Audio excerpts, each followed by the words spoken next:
Shalom and welcome to another in our series of podcasts from Temple Beth, a dynamic center for conservative Judaism in Los Angeles.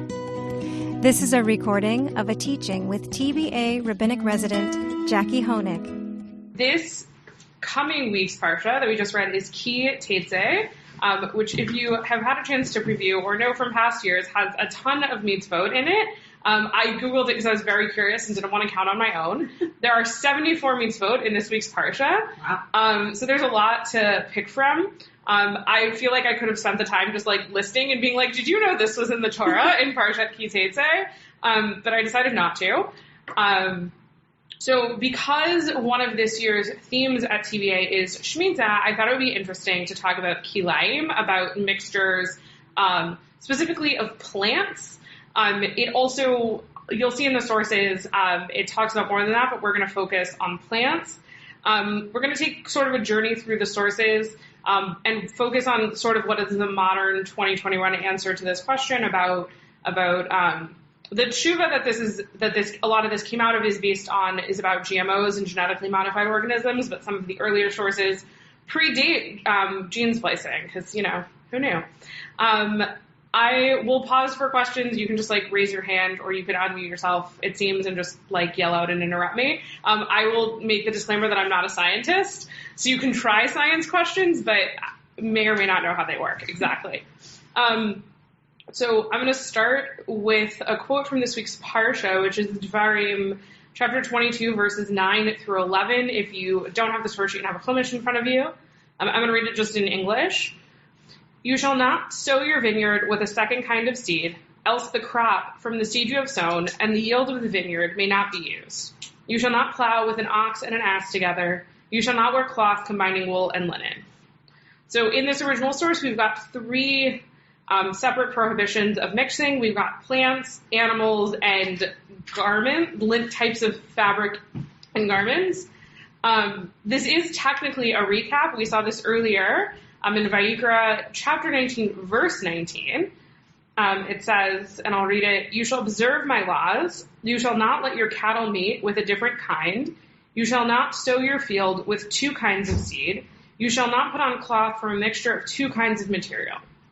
So we're seeing this is, as with a lot of Dvarim, this is a recap of something we saw earlier, and this is Moshe's reminder, his big final Jewish goodbye. We're going to take a whole book for it. And we're getting a recap of a lot of things we've seen earlier. So like I said before, this focuses also on animals and materials, but I'm really going to focus in on plants. So there's a question of are you allowed to do this? What are the implications of this? It seems very clear, don't do this thing. And so there's some kind of argument against it. So Rambam on the Leviticus verse writes, thus, one who combines two different species thereby changes and defies the work of creation, as if he is thinking that the Holy One, blessed be he, has not completely perfected the world, and he desires to help along in the creation of the world by adding to it new kinds of creatures. So Ramban seems pretty clear, don't do this. This feels very clear.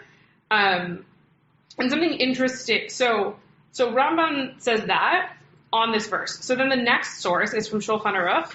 So as Rabbi Schatz said this morning, is where a lot of our laws come from. Again, it doesn't talk directly about GMOs, as it doesn't talk about Zoom, but it does offer some wisdom for our day. So Shulchan Aruch in Yoredea says, it is forbidden to maintain Kilayim, these forbidden mixtures, but the fruit produced thereby is permitted, even to him who transgressed and produced the hybrid. It is permitted to take a branch from the hybrid and plant it elsewhere.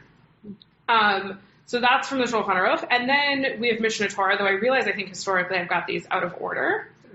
So sorry about that. But Mishnah Torah by Rambam gives us two sections about this permissibility. So the only seeds in which the laws of mixing seeds apply are the ones fit to be eaten by a person. So Rambam's giving us an exception, again, of where you're allowed to use it. But the bitter herbs and others, which uses medicine and not food, and so on, to those these laws do not apply. So it's giving us another, it seems really clear-cut to start with, but then it's giving us this, another exception, And again, this Mishnah Torah now in Hilchot Kilayim gives us one who plants mixed seeds, as well as one who grafts trees onto one another. Although he is lashed, the produce, are nonetheless permitted to be eaten, including the one who planted them himself, because the prohibition only applies to planting them. It is also permitted to plant a branch from a grafted tree and to sow seeds from a plant that was originally from mixed planting. So in other places in halacha, the one who transgresses is not allowed to benefit. A really classic example cited, I believe actually it was cited by Rabbi Nevins, was that if you cook on Shabbat, you can't then eat it. You can't be like, oh, I did a thing I shouldn't, but now I'm going to eat this really delicious brisket that I cooked Saturday afternoon. Even if you so that's the Doraita from the Torah, you can't cook on Shabbat. Even if you transgress the rabbinic prohibition that you tell a non-Jew to cook for you, which you still can't do on Shabbos, you still can't eat it on Shabbos. So we have this very clearly, normally, if you transgress, you're not allowed to use it. So I want to pause for a minute and see if there are questions or thoughts on this, why might it be allowed, or does this strike you as interesting, different, thoughts so far along the way? I'm not a scientist, but when I read stuff like this, I think of two things: seedless watermelons and Honeycrisp apples. And what I mean by that is that when I was a kid, I never knew a watermelon that didn't have seeds in it. I'm 60 years old. And I'm saying is that, and I never recalled ever seeing a Honeycrisp apple. So we clearly, engage in various machinations of plants in our actual lives. Yeah, definitely. I knew about seedless watermelons. I did not know Honeycrisp apples were a new development. I will confess, I'm really spoiled. I lived in Michigan for a year and a half, and the apples there are the best apples I've ever eaten in my life, and they're fresh and cheap and delicious, and I don't think I've eaten apples since, because Honeycrisp apples, they're really good. So thank you, genetic modification, for my Honeycrisp apples, and God for allowing us to do these things. So clearly this is a thing that we do. So I think it's really interesting. Unless anyone has any other thoughts, I'm gonna move on from Rabbi Nevins. But isn't it okay to have Honeycrisp apples and to have seedless watermelon because it's something you're going to eat? Isn't that what we just learned? Yeah. Okay. So it's fine because it's not because it's something you're going to eat. It's because even the one who did the Kilayim, who did the mixing, is permitted it, even though it seems clear that you're not. And so the question is why? Why? But it says in the Mishnah Torah the only seeds in which the laws of mixing seeds apply are the ones fit to be eaten by a person. So I guess all I'm saying is, isn't it okay to create a Honeycrisp apple, which I just ate today and is delicious, and is it okay to create seedless watermelon? I was going to say waterless, seedless because it's something that that you're going to be eating later on. Isn't that what the Mishnah Torah is saying? So Mishnah Torah here is talking about that you're allowed to do it for bitter herbs and medicine and not food in 1:4. And then 1:7 is saying that you're allowed to eat. You get lashed for it, but then you're allowed to eat it. Does the Torah say why these things can't be mixed? No, it's considered one of the chukim. So the verse right before, which I don't have in front of me, but it's interesting that you ask that. Hold on, now I'm going to look it up because I want to read it to you. It's before it, and I think, if I remember correctly, if not, then it's somewhere else. Hold on. I'm in Shoftim. I'm real close. 24. It's 22:8. Specifically names it as... Okay, it's not in here. Maybe it was before the Leviticus verse. In one of these places... Oh, it's in the Vayikra verse. Sorry, it's staring me in the face. Et chukotai tishmeru. So it specifically calls it a chuk. So often when we talk about categories of Jewish law, we have chukim and mishpatim. We have our mishpatim that, sort of makes sense, don't murder and honor your parents. And then we have the chukim are the things we do, stam because God says so. And so it's really invoked here that this is a thing that you should do because God says so. Well, one of the things that might struck me when I read this was that there's so many things in Judaism that are characterized by separateness. we separate milk from meat, we separate the Shabbat from the week, we separate wool from linen. So we're separating, making sure that, we do this. So we see this a lot. But when I first read this, I wanted to say that I viewed this as being limited to vineyards. I mean, if you look at the first statement, you shall not sow your vineyard with a second kind of seed. It's interesting they expanded it to food and all these types of things, but it seemed like it was specifically talking in the Torah to vineyards, which really doesn't touch, unless you're making wine out of apples or something, So it's interesting. So two thoughts on what you're saying. So this Devarim verse is the repetition of what we saw in Vayikra. And in Vayikra it says, Sadcha lo tizra Kilayim. So it originally talks about field, and then in the repetition in Devarim, in this week's Parsha, we get vineyard. So it does give us both. But something, to your first point though, something I think a lot about in Judaism, is the rabbis really like binaries. Like the rabbis really like they really like tov v'ra, and they really like this like concept of you're either this or this, that you're either a horse or a donkey. Like, I never considered it in this way though, that like the rabbis might have like iffy feelings on like mules, and like how it's so baked into our system. That gives me like so much to think, like I'm going to be thinking about that for a while, because I think a lot about what are the binaries that the Torah and the rabbis really give us, and how in 2021 so many of them are like not the way that we walk in the world in the same way that they did. But I wonder if with animals it's different, because the way that a mule is produced like could happen on their own, whereas Kilayim, the human needs to produce that combination, or shatnez, right? Like the human needs to put the things together, whereas like two species can mate and create another species without us telling them to. So I wonder if that's a different. I agree with the binaries piece. I just wonder if that's a distinction that the Torah is making. That even though it says you shall not let your cattle mate with a different kind, that they're not as worried about if that happens, what category that animal is in, but because the seeds could, if you plant them close to one another, they're going to germinate. That's your fault for planting them so close to one another, though. So maybe that's. Isn't that the reason why you can't plow your field with an ox and a donkey together, or something? Because the likelihood that something might happen between the ox and the ass. Yeah. That's what I'm saying is, and the command is, you should not let your cattle mate with a different kind. Right. The implication being, you have to exert some control over these animals, or they might mate with each other and produce something that God never intended. So, that's how I read that. But, but because I'm like thinking, why can't an ox and a donkey plow together? What does it matter? Right. Yes, that's mixed dancing, Brent. Right. It's mixed dancing. Well, it was interesting because I was reading on it, and I didn't necessarily want to go down the animal path, just because the animal is actually a lot more complicated of a question, because it has to do with, like, it comes, Sarbalei Chaim, like the suffering of animals comes up, so it's like a different direction.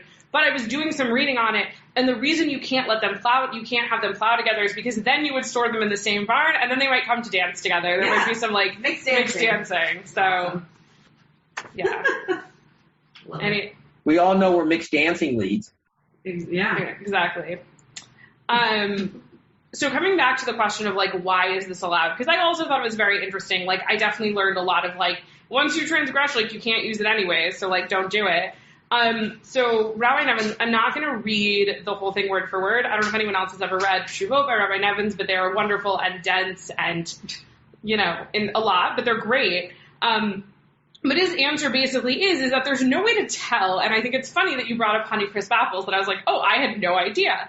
And so he actually thinks that it was he postures that it was a leniency, that there was no way to know at the marketplace if this fruit came from a like if it was a mixture or if it was just a regular piece of fruit. Which in today's world is interesting because like seedless watermelon is clearly so distinct from a regular watermelon. But I'll be honest, I don't eat a lot of watermelon. I don't know that like I could, if it wasn't labeled, which they don't, I'm assuming they didn't have like the cute like Trader Joe's artists in the ancient world. I couldn't look at a melon and tell you if it had seeds or not. And so he like postures that that's where it comes from. And he brings up the example of tithing that also you needed to make sure your fruit was tithed, but that you could do after. If you weren't sure, you could go back and you could tithe it, but there's no fixing it. There's no coming back from it having been produced in a way that you can't use it, which I thought was really interesting, that the rabbis ultimately at the end of the day have this eye towards how do we walk in the world, both as, especially I feel like the rabbis, even more so than people in times of Torah, like how do we walk in this world, in a diaspora world, and we see this here, I think, really, the rabbis had to give a leniency, because if not, they would have really struggled to find the food that they needed. So we're going to jump a little bit. So that's kind of the basis of where it comes from. There's kind of our basis of Torah, Mishnah Torah, Shulchan Aruch, of like what does the old world tell us? But then the old world doesn't have a lot to say specifically about the question of like genetically modified organisms. As fascinating as it is, they had no concept it was going to happen. So when addressing it in this tshuva, Rabbi Nevins prefaces a little bit with when it comes to novel questions of halacha, there are two different approaches. There's legal formalism and values-informed, or purposive legal interpretation. That is the word. I wrote it down so I wouldn't butcher it. So the Tiferet Israel gives us the legal formalism argument, and he says, for regarding any manner where there is no known reason to forbid it, then it is permitted without necessitating a reason, for the Torah did not mention the entire range of permitted actions, only those things that are prohibited. So he basically comes in and says, Torah didn't say, don't genetically modify your fruit, have at it. Which I think, at least for me in 2021, it feels very challenging. I can't imagine even in the deepest of deepest Bible codes where they would have been like, it's allowed to use Zoom on Shabbos, or it's allowed to eat seedless watermelon. And so for me, like, this argument I find challenging. So the other argument that he lays out is a values informed decision, and it ends up having a lot of ethical questions. So he talks about you can genetically modify three kind of sorts of broad categories. So you can genetically modify plants and plants. So we have lots of genetically modified, like corn nowadays, that grows bigger and stronger and is more resistant to pests. You can genetically modify animals. So first of all, you can clone an animal like Dolly the sheep that I was fascinated by as a child. But you can do that. And then you get into genetically modifying humans. And they all sort of fall under this question of Kilayim, of like, this is the closest thing it falls under, of like, this is where the Torah went with blending things. So in talking about humans, sorry, I just flipped over my source sheet, and it is... Oh, sorry. It's fine. I was just like, what did I write next? And we'll see what happens. So in the tshuva, Rabbi Nevins talks a lot about like the concept of eugenics when it comes to genetically modifying humans. So that's like a totally different set of questions.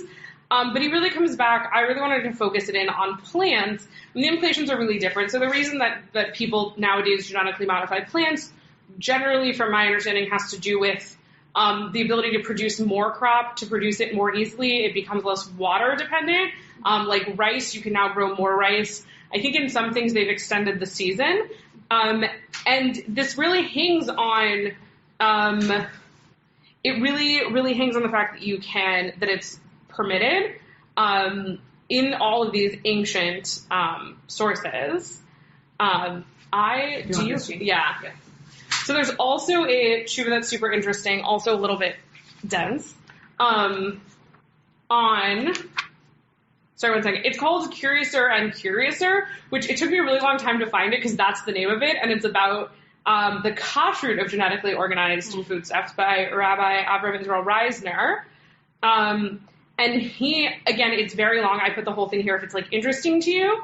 But in summation, basically so as early as the Tosefta, the products of the prohibited mixing were allowed. It's from very early sources. And so he comes back and says that like that was clearly forbidden was then permitted to them. It was clearly forbidden to put your seeds in the same pot and then grow a tree from it. If that was so clearly forbidden, but the fruit of that tree was permitted, all the more so that genetic engineering that's not covered in Torah, that's not this very direct act of seed and in the same row, is permitted even for Jews, that Jews can do this act of genetically engineering plants and foodstuffs. He doesn't talk about humans at all, but he does a little bit talk about animals. I just want to point to number 3, his conclusion at the end. On the matter of gross changes in the characteristics by which species are recognized, it remains necessary to engage in further study and consideration. So he also kind of gives similar but different to Rabbi Nevins and basically says, like, plants, have at it. Like, you want to genetically modify your corn and your rice and your Honeycrisp apples, like, go for it. But he also really is not into the animal thing. I'm going to pause one more time for, I have one more conclusion, but I want to pause questions. I just want to say that he said that in number 2, he says, nothing appears more crassly commercial than engineering for greater shelf life, which is very interesting to me because, it doesn't take everybody on this thing knows that that there's a huge increase in celiacs and gluten allergies and things like that directly correlates with the introduction of the new wheat grain that we grow in the United States that not everybody uses. And we used to grow a totally different wheat, but the new wheat grain, which is genetically engineered, is not particularly good for you. I mean, it stores well and it feeds the world and we export it, but it's not the same grain that our grandparents ate. And it just kind of happened. And all I'm saying is that just because we can do it doesn't necessarily make it good for us. And that's a totally different question. Yeah, for sure. I think more so the tshuva, I wish I'd written the year down, but the tshuva by Rabbi Reisner was, I want to say the late 90s or the early, I'm going to say 1997, but don't quote me on it. It's online. And so it was a much earlier consideration. I would encourage you, if you enjoy science and Torah and the intersection, to read, it's 50 pages though by Rabbi Nevins, but he talks about that a lot more. And he's really, and it's something worth knowing about tshuvot and halachic decisions in general. Really often we're talking about halacha. What does the halacha say about it? And it's not saying, is this a good idea or is it a bad idea? The question is really, are you allowed to do it? But Rabbi Nevins does talk more about what are the health considerations and we don't know and stuff. His is much more modern. I had Nevins for halakha at Wexner. He was my instructor. That's amazing. So you've read his writing and know it is wonderful, and it's great though. I learned so much about genetically modified organisms this week. Anyone else have any thoughts? Anything striking? Anything interesting? 2 thoughts. One is I'm fascinated by that difference that was highlighted, I think, first by Brant's question about how Leviticus actually mentions just a general field, like other kinds of crops, and the vineyard specifically. And I think there's a read there, right? Don't do Kilayim, for example, in the Deuteronomy version in your vineyard. But what exactly is Kilayim in that case is not so clearly defined, right? What is it, if you mix 2 kinds of grapes, is that the forbidden mixture? Or is it bringing something into the vineyard that doesn't belong in a vineyard, and that's what creates havoc? So how far down the road do you go as to what actually constitutes the forbidden mixture? I think is an interesting question, and we've gotten at it a little bit in different ways in the discussion. And the other thing I'm thinking of is a little bit of be careful what you wish for. I remember the first time I tasted cherry tomatoes, and I was a youngish kid, and they were so sweet and fabulous. And I feel over time that we eat today are not those fresh cherry tomatoes I had as a kid. And I think a lot of these hybrid fruits, there's something when they're first produced, they're delicious, but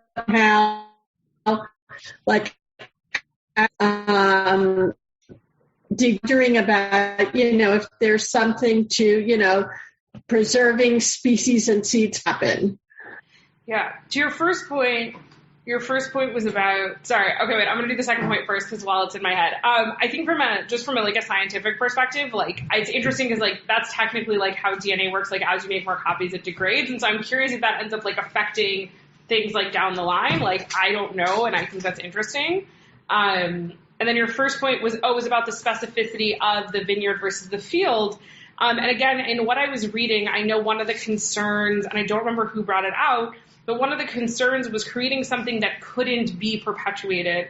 And so and I was talking to a friend about this, and we were talking about selective breeding of dogs. People breed dogs nowadays for weird characteristics. Some of them are cuteness and some of them are very specific show dogs. But that dog is still a dog. And so it's really not a problem, but they're concerned about the continuation of the line. And so I would imagine, again, I don't know how exactly how the science works, but I'd imagine grapes and grapes, if you put two grapes together, you're still going to have a grape that can have baby grapes, which is not the right way to say it, but that will continue that line.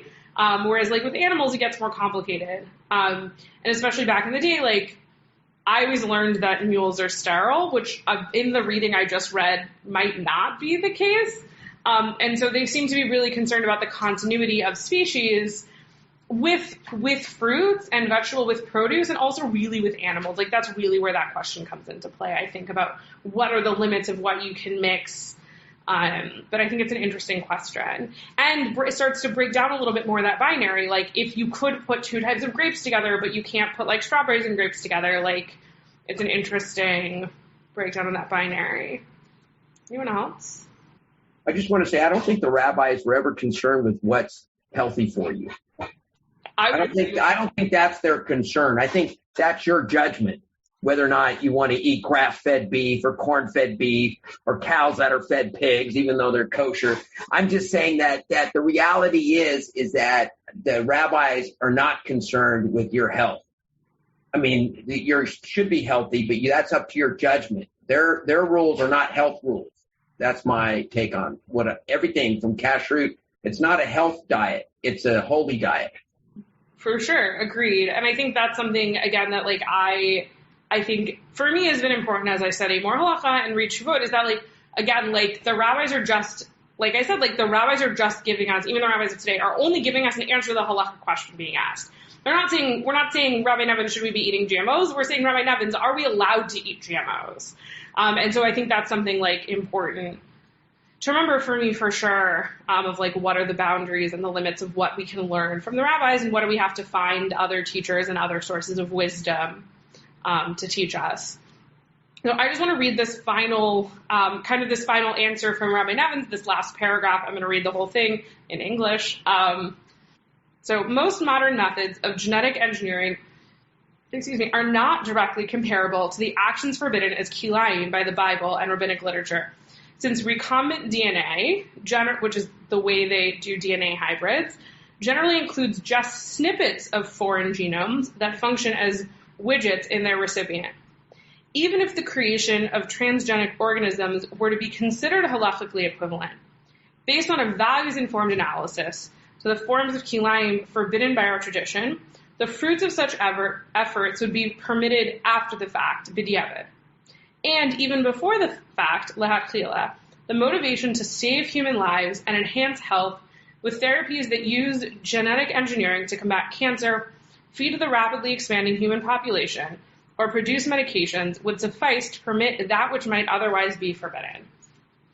So it really comes back to, it's interesting to really see this follow what Rambam was saying, a doctor. What Rambam was saying all these years ago, that for sure in the case of medicine it doesn't apply, and to really apply that and say we have it was a thing that was sort of permitted after the fact, and it benefits so much that we now can do it before, and that's okay.